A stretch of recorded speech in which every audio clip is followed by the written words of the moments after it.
through so many of those challenges in my life, I've felt God's presence. I've been able to turn to prayer, turn to the church community for support, to see others who live out a life of faith and live in relationship to God has been such a gift to me over the years when I have times of doubt or uncertainty, or just, sometimes you just have times where you're more apathetic about your faith and just spending less time and energy on your relationship with God. And it's always such a support to see and live in community with others who are living out their faith. Thinking back to my teen years and my self-righteous phase, I've come to appreciate that none of us do that perfectly, and we need to have patience and forgiveness and grace with each other, and that's a gift too. As I went through art school and I found this independence, and we partied, we had a great time, my faith was kind of declining a little bit. And I actually used that lack of faith in later years talking to the youth and telling them, if you get involved in anything, don't let it get too far out of control. Because God is the one that is ultimately what you need to focus on. Not these toys, not these drugs, not these other things that the world says, yeah, it's okay to do. It's really cool. You can do this. Anytime I found myself involved in that, God was not a part of my life. And I was lost.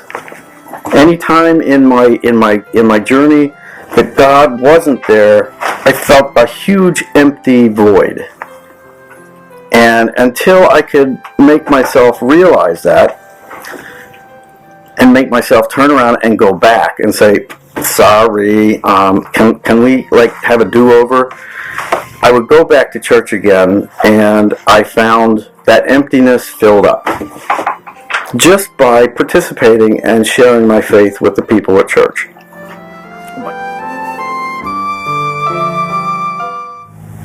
And I think when I started to work in the inner city in Rochester, is when I felt that people really relied on God.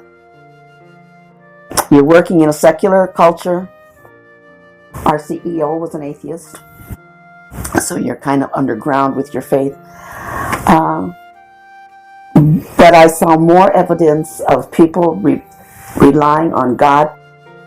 I had an exercise class on the corner of Genesee and Clarissa at the time. They always started with prayer. And they said, well, would you pray? I said, sure. And you always prayed for the people who were looking for work so that they would have enough to eat. And the prayers were genuine. And I think that had more of effect on me than anything of where I am, and probably where I am today, of working with people that are underserved. It sometimes bothers me that the inequity of things.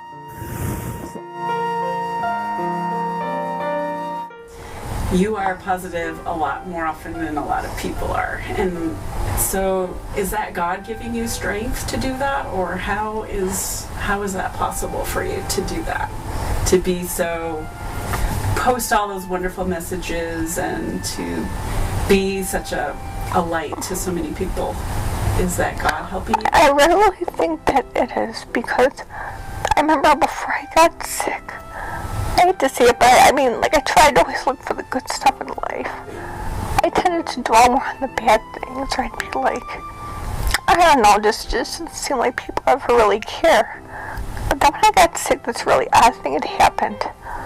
All the people that I grew up with, I thought, would be there just kinda. But then it was like I met all these really new wonderful people that I would never met, you know? It's hard because it's like, I mean, it's scary with all the stuff I got going on, but in a way I feel more at peace now, I think, than before I was sick.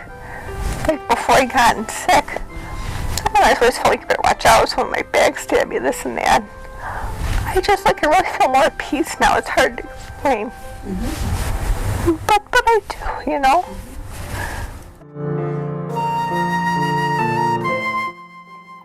And what was really great that really happened to me was on Tuesday night, we wandered into this small group that was studying the Bible and other things. And what I liked about them the first time I was in there, they were studying this guy who had put out this DVD, and no one liked him. And so we spent most of the time in the hour criticizing him, which was great. I thought that was so humorous that, here we are studying, and here's this guy that, have a big church somewhere, makes these DVDs, and no one liked them. But they all said why they didn't like him. And that was good, because a lot of information came to me that I never had run into before. Just who is this Holy Spirit that's out there?